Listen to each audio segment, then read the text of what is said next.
आज तारीख है 14 अगस्त 2026, दिन है शुक्रवार। नमस्कार, स्वागत है आपका हमारे चैनल यूए खबर में। खबरों में आगे बढ़ते हुए सबसे पहले नजर डालेंगे आज के हाइलाइट्स पर, फिर खबरों को विस्तार से जानेंगे। तो चलिए शुरू करते हैं। यूए के जायवान कार्ड की बड़ी पहुंच, अब 183 से ज्यादा देशों में कर सकते हैं इस्तेमाल। एहतियात रेल का असर, फुजैरा में बढ़ सकती है प्रॉपर्टी की मांग और कीमतें। अबू धाबी कस्टम्स की चेतावनी, फौजी मैसेज से रहे सावधान। यूए स्कूलों में बदला एडमिशन का उम्र कट ऑफ, जाने बच्चों पर पड़ेगा क्या असर। असम बाढ़ पीड़ितों की मदद के लिए यूए के प्रवासियों ने जुटाए 35,000 दिरहम। और आखिर में जानेंगे क्या है आज के रियल रेट्स, क्या है आज के गोल्ड रेट्स और क्या है आज के दिरहम रेट्स। चलिए खबरों को विस्तार से बताते हैं। यूए के जायवान कार्ड की बड़ी पहुंच, अब 183 से ज्यादा देशों में कर सकेंगे इस्तेमाल। यूए के जायवान कार्ड को, अब जिसे जवान कार्ड भी कहते हैं, उसको अब अंतर्राष्ट्रीय स्तर पर बड़ी पहुंच मिलने जा रही है। अल एहतियात पेमेंट्स और यूनियन पे इंटरनेशनल के बीच हुए नए समझौते के तहत जवान कार्ड धारक 183 देशों से ज्यादा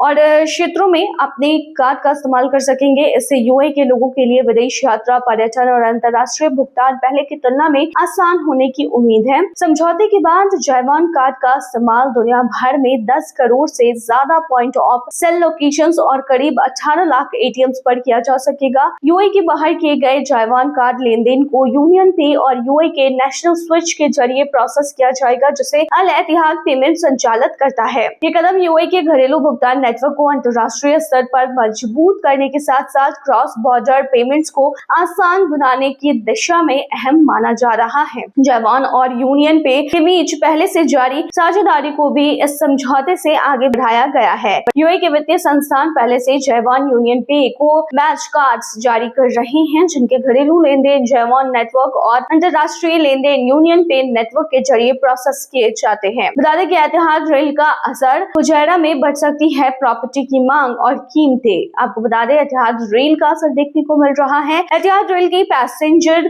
सर्विसेज शुरू होने के बाद फुजैरा के रियल एस्टेट बाजार में नई तेजी आने की उम्मीद बढ़ गई है। रियल एस्टेट विशेषज्ञों के मुताबिक बेहतर रेल कनेक्टिविटी से फुजैरा में रेसिडेंशियल, रिटेल और मिक्स्ड यूज प्रोजेक्ट्स की मांग बढ़ सकती है। बता दें फुजैरा को अब तक मुख्य रूप से टूरिज्म और वीकेंड डेस्टिनेशन के तौर पर देखा जाता रहा है, लेकिन रेल कनेक्टिविटी इसे यूए के बड़े एम्प्लॉयमेंट और बिजनेस हब से जोड़ने में अहम भूमिका निभा सकती है। इससे उन लोगों की संख्या बढ़ने की संभावना है जो फुजैरा में रहकर दूसरे एमिरेट्स में काम करना चाहते हैं। नई रेल स्टेशनों के आसपास residential projects, hotel services, apartments, retail outlets, offices और लॉजिस्टिक फैसिलिटीज विकसित होने की संभावना जताई जा रही है। विशेषज्ञों का मानना है कि स्टेशनों के आसपास जमीन की मांग बढ़ने से लैंड वैल्यूज और प्रॉपर्टी प्राइसेस पर भी असर पड़ सकता है। आपको प्राइसेस में काफी हाइक देखने को मिल सकती है। एहतियात रेल की पहली पैसेंजर सर्विसेज अबू धाबी और फुजैरा के बीच 30 जून 2026 से शुरू हुई थी। इसके बाद नेटवर्क का विस्तार योजना है और दुबई और अल धेद स्टेशन को 30 सितंबर 2026 से पैसेंजर सर्विसेज में शामिल किया जाना है। यानी कि 30 सितंबर 2026 से आपको दुबई और अल धेद के लिए भी मिल जाएगा ट्रेन। बता दें कि रियल एस्टेट सेक्टर में एहतियात रेल कॉरिडोर्स को लेकर पहले से निवेशकों की दिलचस्पी बढ़ी हुई है।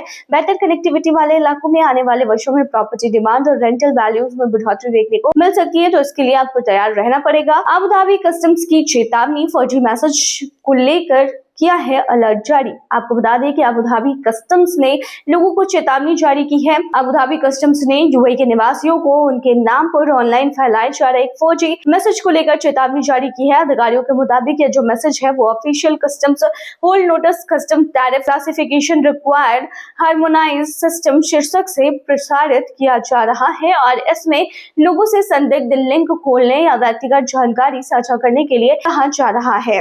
अबू धाबी कस्टम ने स्पष्ट किया है कि यह संदेश उसकी ओर से जारी कोई आधिकारिक कम्युनिकेशन नहीं है। बताया गया है कि साइबर ठग कस्टम्स अधिकारियों का रूप धारण करके लोगों को निजी जानकारी हासिल करने और उनके पैसों तक पहुंच बनाने की कोशिश कर सकते हैं। अधिकारियों ने यूएई निवासियों से अपील की है कि वे किसी अनजान या फिर संदिग्ध लिंक पर क्लिक न करें। साथ ही किसी भी व्यक्ति या फिर वेबसाइट के साथ पर्सनल या सेंसिटिव इंफॉर्मेशन शेयर करने और संदेश की पुष्टि किए बिना कोई पेमेंट करने से बचने की सलाह भी दी गई है। अगर किसी व्यक्ति को इस तरह का संदेश मिलता है तो उसे नजरअंदाज करने और उसका जवाब न देने की सलाह दी गई है। अबू धाबी कस्टम से संबंधित आधिकारिक जानकारी या सहायता के लिए 89-800-555 पर संपर्क कर सकते हैं। यूए स्कूलों में बदला एडमिशन का उम्र कट ऑफ, जाने बच्चों पर क्या होगा असर। आपको बता दें कि यूए में नए शैक्षणिक वर्ष से स्कूलों में बच्चों के एडमिशन को लेकर उम्र का नया कट ऑफ लागू किया जा रहा है। अब एडमिशन के लिए 31 दिसंबर को उम्र की सीमा माना जाएगा, जबकि पहले 31 अगस्त की कट ऑफ तारीख लागू थी।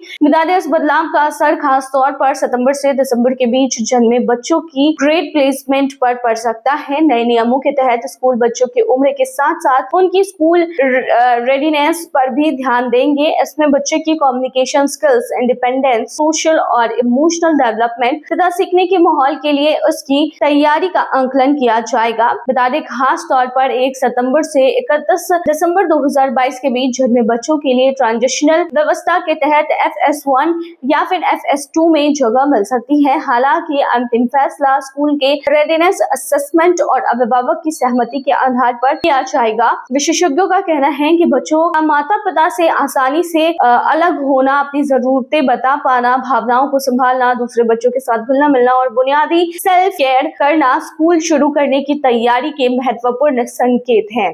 असम बाढ़ पीड़ितों की मदद के लिए यूए के प्रवासियों ने जुटाए 35,000 दरहम। आपको बता दें कि असम में हालात जो है वो बद से बदतर होते जा रहे हैं। वहां पर बाढ़ जो है वो देखने को मिल रही है। ऐसे में असम में आई भीषण बाढ़ के बाद यूए में रहने वाले असमी प्रवासी अपने राज्य के प्रभावित लोगों की मदद करने के लिए आगे आए हैं। यूए में रहने वाले करीब 300 से 400 लोगों की असमिया कम्युनिटी ने महज 10 दिनों में 35,000 दरहम से ज्यादा की राशि जुटाई है। इस रकम से बाढ़ प्रभावित इलाकों में राहत सामग्री पहुंचाई गई। दुबई में रहने वाले उत्पल बोरुआ, सुमोन बरदोलोई और प्रतीक तालुकदार ने इस राहत अभियान की शुरुआत की है। असम के शिवसागर, चराईदेव, गोलाघाट और जोरहाट जैसे जिलों में बाढ़ से भारी नुकसान हुआ है। राहत अभियान के तहत प्रभावित परिवारों को स्कूल बैग, कॉपियां, पेन, पेंसिल, मेडिकल और सैनिटरी किट, बिस्तर, साबुन, टूथब्रश और अन्य जरूरी सामान बांटा गया है। बच्चों की पढ़ाई प्रभावित न हो, इसके लिए स्टेशनरी और स्कूल से जुड़ी सामग्री पर विशेष ध्यान दिया गया है। राहत कार्यकर्ता के मुताबिक कई गाँवों में घर पूरी तरीके से तबाह हो गए हैं और लोगों को दोबारा सामान्य जिंदगी शुरू करने में काफी टाइम लग सकता है। ऐसी मुश्किल समय में यूए में रहने वाले असमी प्रवासियों की यह पहल प्रभावित परिवारों के लिए बड़ी मदद साबित हो रही है। यूए में दिखा सुहेल कतारा, अब धीरे धीरे कम होगी भीषण गर्मी। बता दें कि यूए में भीषण गर्मी के सबसे तेज दौर के बाद अब मौसम धीरे धीरे बदलना शुरू होने की उम्मीद है। विशेषज्ञों के मुताबिक 24 अगस्त के आसपास सुहेल तारे के दिखाई देने के बाद तापमान में धीरे धीरे कमी आ सकती है। हालांकि इससे तुरंत ठंडक शुरू नहीं होगी। जुलाई की शुरुआत से अगस्त के शुरुआती दिनों तक यूए में गर्मी का सबसे तीव्र दौर रहा है और 5 अगस्त को तापमान 51 डिग्री सेल्सियस से भी ऊपर पहुंच गया था। अब आने वाले हफ्तों में तापमान में कुछ राहत मिलने की संभावना है। हालांकि तापमान कम होने के साथ नमी बढ़ सकती है और अगस्त के अंत से सुबह के समय कोहरा और ओस भी देखने को मिल सकती है। विशेषज्ञों का कहना है कि सितंबर और अक्टूबर में उमस बनी रह सकती है और बीच बीच में तेज गर्मी भी लौट सकती है। दिसंबर के अंत तक मौसम में बदलाव ज्यादा स्पष्ट होने की उम्मीद है, जबकि नवंबर के आसपास दिन के तापमान में ज्यादा राहत मिल सकती है। अरब देशों में सुहेल तारे को सदियों से मौसम और ऋतु परिवर्तन के पारंपरिक संकेत के तौर पर देखा जाता है, जिसके आधार पर बताया जा रहा है कि अब धीरे धीरे तापमान जो है वो कम होगा। शारजाह के शासक की युवाओं को सलाह महंगी कार और कर्ज से बचने की है अपील। बता दें अंतर्राष्ट्रीय युवा दिवस के मौके पर शारजाह के शासक शेख डॉक्टर सुल्तान बिन मोहम्मद अल कसीमी ने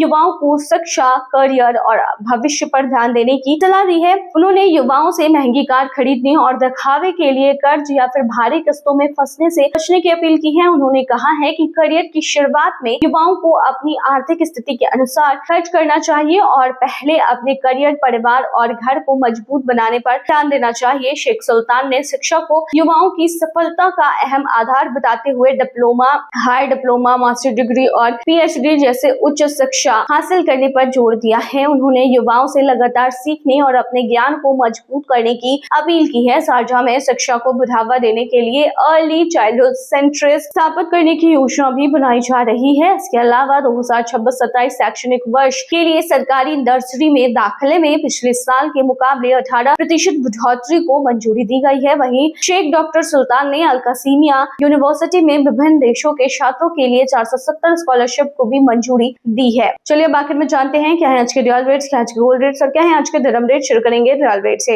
आज एक सऊदी रियाल में 25.32 रुपए है, जो कि पिछले दिन 25.45 रुपए था। वहीं आज एक सऊदी रियाल में 40.47 नेपाली रुपीज है, जो कि पिछले दिन 40.71 नेपाली रुपीज थे। वहीं आज एक सऊदी रियाल में 32.69 बांग्लादेशी टका है, जो कि पिछले दिन 32.93 बांग्लादेशी टका था। वहीं आज एक सऊदी रियाल में 74 पाकिस्तानी करेंसी है, जो कि पिछले दिन 74 पाकिस्तानी करेंसी थी। वहीं आज एक सऊदी रियाल में 25.30 भूटानी करेंसी है, जो कि पिछले दिन 25.45 भूटानी करेंसी थी। चलिए जानते हैं क्या है आज के गोल्ड के रेट्स। तो बता दें कि सोने की कीमतों में फिलहाल लगातार उतार चढ़ाव जो है वो जारी है। ऐसे में 18 कैरेट प्राइस की अगर बात की जाए तो यूएई में 18 कैरेट सोने की जो दाम है वो 406 दिरहम प्रति ग्राम है, जो कि पिछले दिन 403.50 दिरहम प्रति ग्राम था। यानी कि आज के गोल्ड के रेट के 18 कैरेट के भारतीय मुद्रा में कीमत 10,548 के होते हैं। वहीं आज 22 कैरेट गोल्ड की जो प्राइस है वो 494 दिरहम प्रति ग्राम है, जो कि भारतीय मुद्रा में 12,834 के होते हैं, जो कि पिछले दिन 491 दिरहम प्रति ग्राम था। वहीं दुबई में आज 24 कैरेट सोने के दाम के भारतीय मुद्रा की बात करें तो ये 533.25 दिरहम प्रति ग्राम है, जो कि पिछले दिन 530.25 दिरहम प्रति ग्राम था।